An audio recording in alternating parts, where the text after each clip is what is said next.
How's it going, and welcome back to the channel. So today Canon has announced their new R8, and I wanted to talk about whether that was a good first camera for a lot of people doing video, or if it's a decent backup for a lot of you out there that already own Canon cameras. So let's dive into that.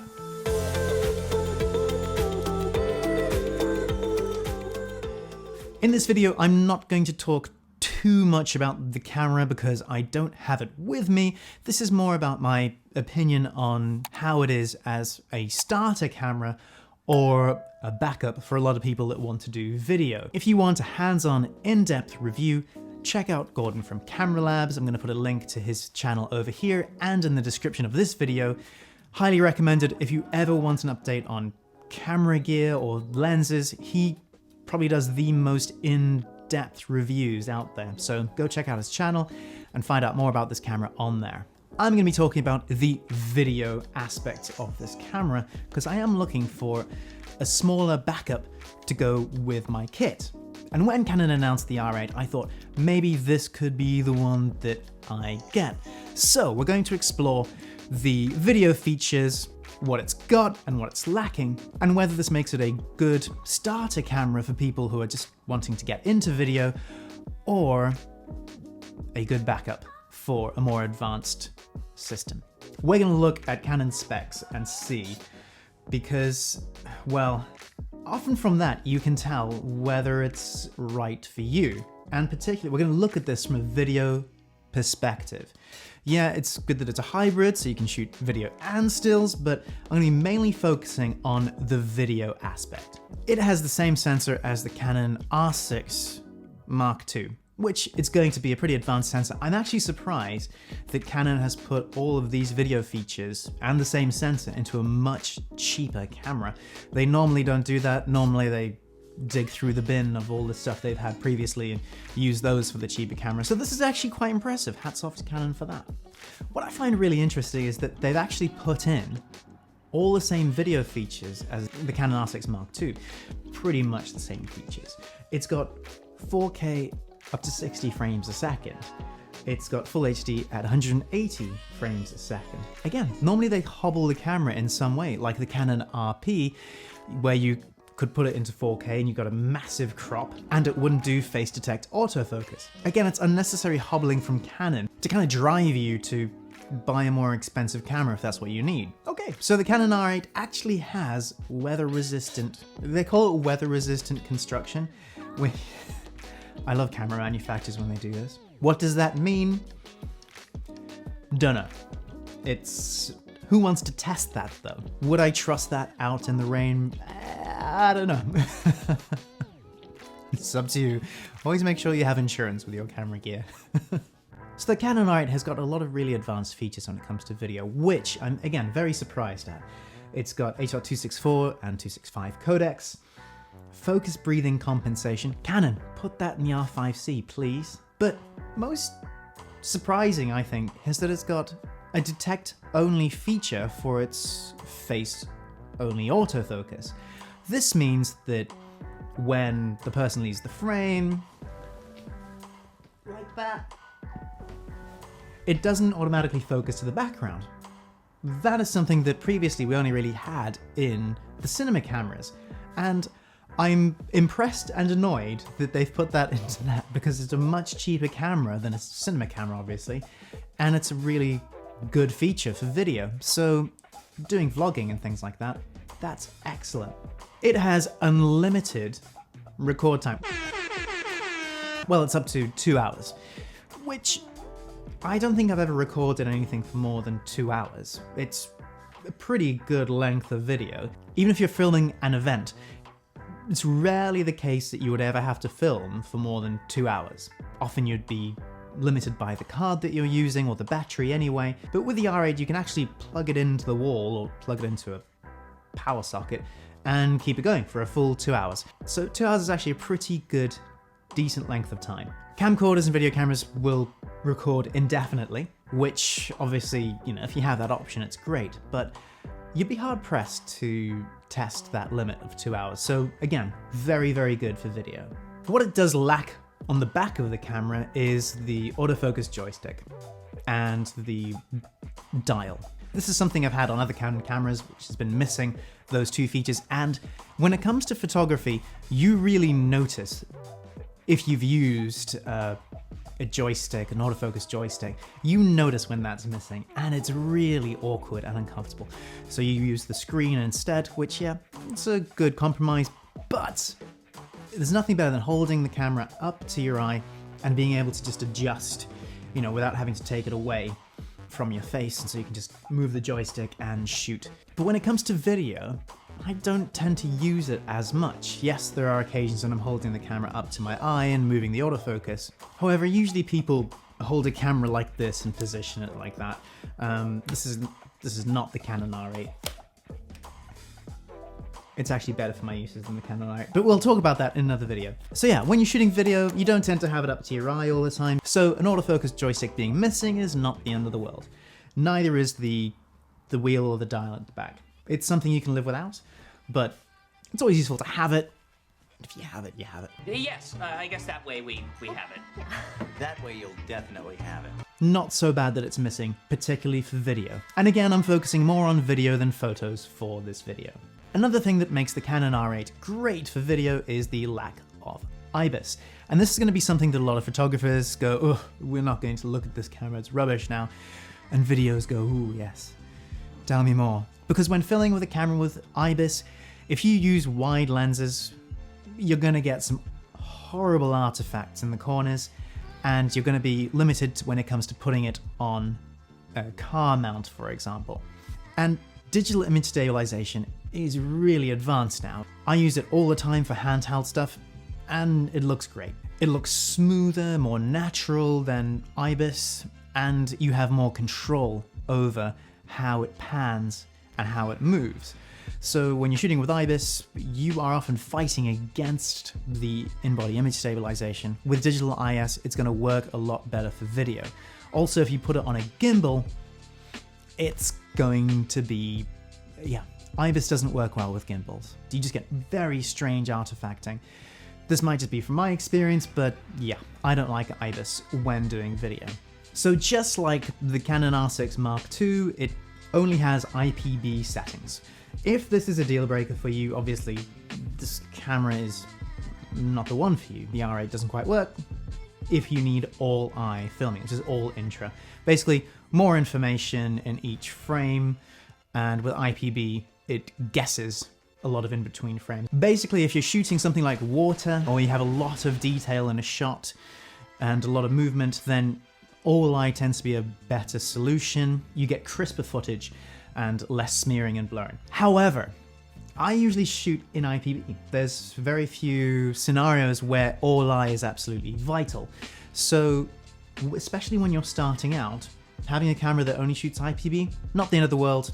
Actually, the footage is going to look fantastic because you can shoot 50 frames a second if you need more detail in more frames. So if you ever find that IPB isn't quite working for you in 25 or 30 frames a second, switch it over to 50 or 60 frames a second. You'll get more information in those frames, and you can always offload it in a 25 or 30p timeline. If you are shooting and wanting slow motion, again, these cameras have 100 frames a second and 120 frames a second, so you're not necessarily missing out unless you need to capture sound with it, which is something this camera doesn't do with its slow motion settings.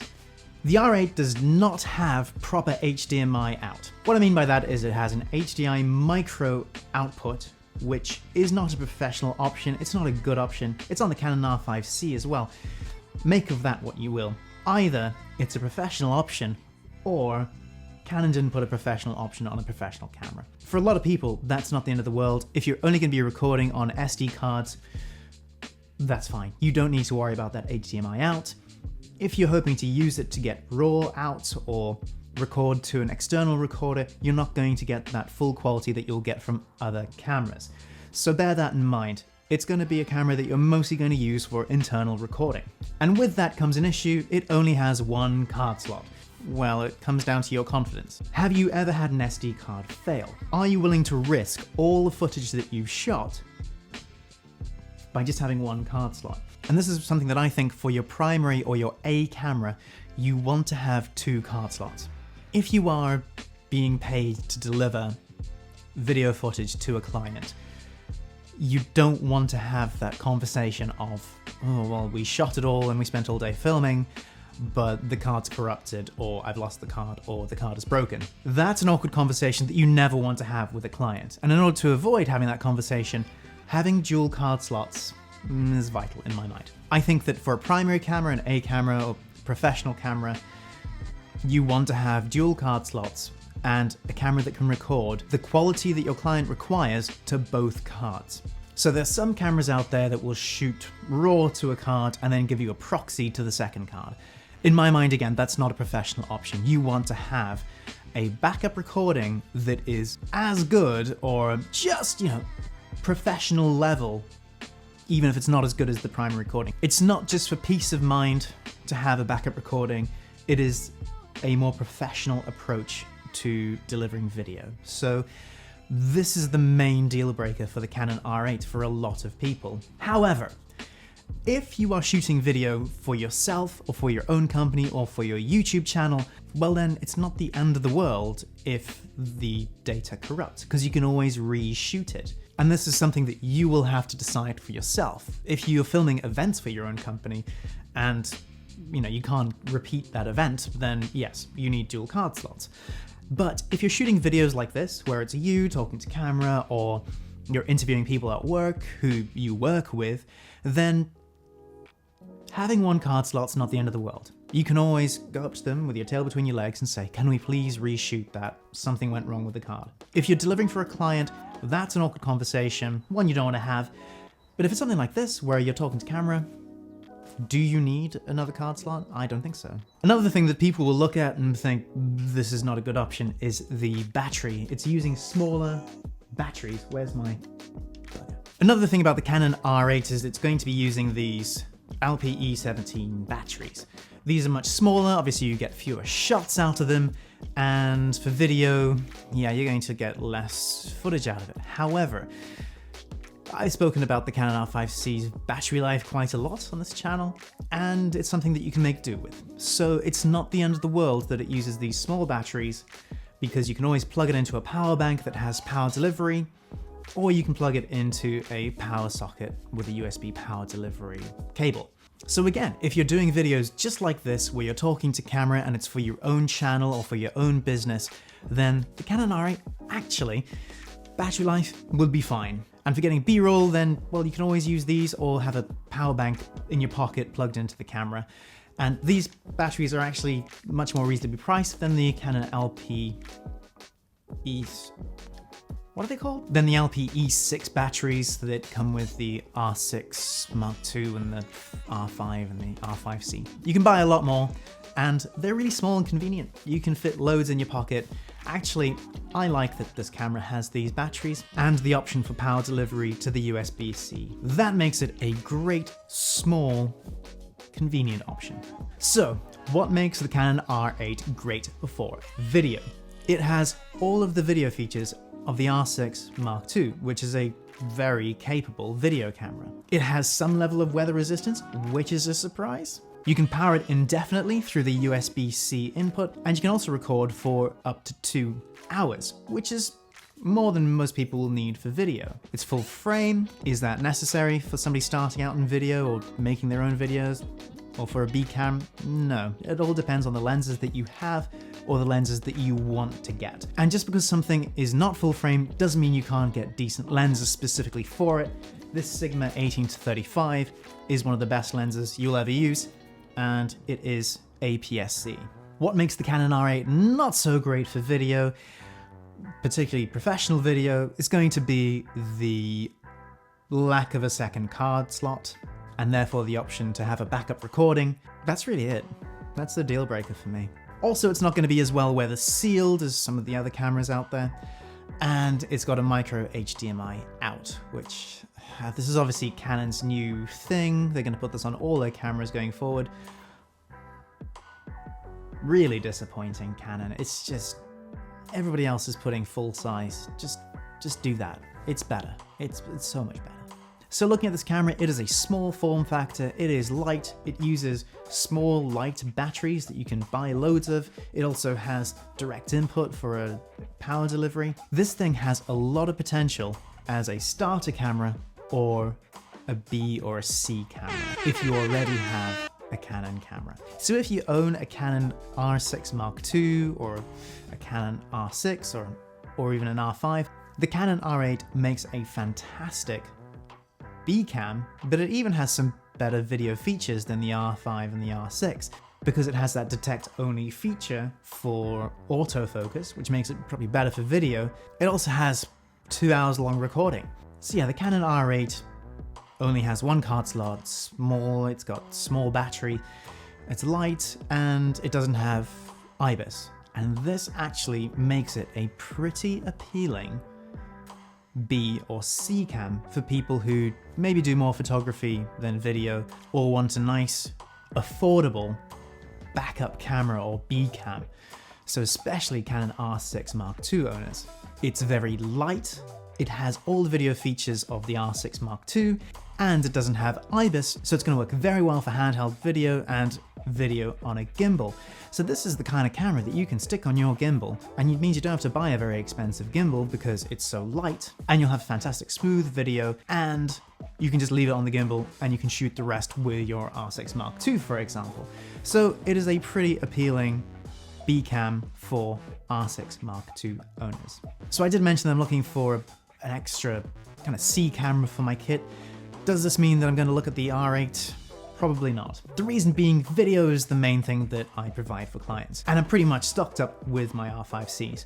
I am looking for a stills camera, and this means that I go against all of what I've just said about the IBIS, and I'd prefer to have IBIS for my C cam so that I could use that for stills only if I wanted a nice small setup. So yeah, probably not going to be looking at this camera. However, would I recommend it to somebody? Bearing in mind I've not used it or held it, would I recommend something with these specs to a person who already has an R6 Mark II? Yeah, absolutely. It makes a nice small setup that, you know, if you wanted to be more discreet or you wanted something lighter for a longer, you know, shoot out and about, if you're trekking somewhere, you could take this with you. It'd be lighter, smaller batteries, brilliant as a B cam to the R6 Mark II. Is this something I would recommend to a person who's getting into professional video for clients? No, because it doesn't have that second card slot. It has everything else pretty much, just that feature missing means that I wouldn't trust it to deliver for my clients every time. So I would always have that fear in the back of my mind that something would go wrong with the SD card or the files getting written. Yeah, I wouldn't trust it. But what about people who are making videos like this, or making their own videos for their own business, YouTube videos, vlogs for example? Is the Canon R8 a good option? Absolutely, it is. It's got all you could need for making YouTube videos like this, where you don't necessarily have those professional pressures on you, like having backup recordings and shooting all day and weather sealing and things like that.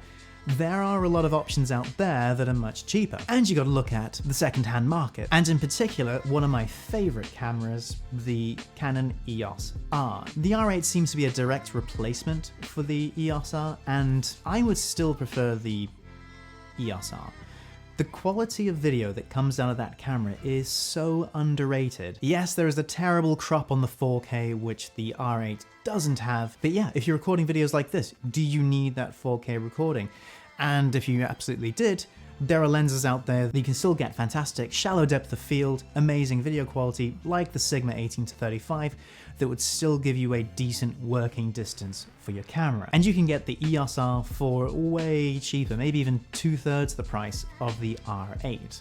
That means that you could buy the EOS R and a Sigma 18-35 straight off the bat. It has the same qualities and the same limitations as the R8. It just doesn't have that up-to-date video that the R8 has. But if you are starting out with these kind of videos, doing vlogs or YouTube videos or anything like that, the EOS R is still a fantastic option. And it stays on the list of one of the cameras that I wish I never sold, because the stills quality that comes out of it is just beautiful, and the video, there's something special about the video that comes out of the EOS R.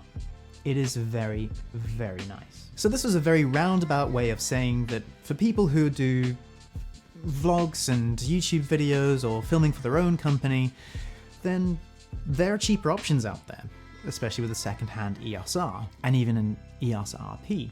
Similar limitations, similar features, but much, much cheaper than this new camera. If you need those extra video elements like 4K 50 or 4K 60 and all that slow motion, then yeah, the R8 is probably going to be a better option. I hope you found this insight useful. I don't really like to comment on things that I haven't used myself or don't have my hand with me, but there's going to be a lot of people out there who are looking at this camera and wondering if it is good for video. Hopefully this has provided some insight from a professional video perspective as to whether this is a good investment. If you found this video useful, or if you have any insight that you would like to share with other viewers as well, please do put it in the comments below. If you have any more specific questions, please do put them in the comments as well. Check out some of my other content on the channel, and I shall see you in the next video. Take care.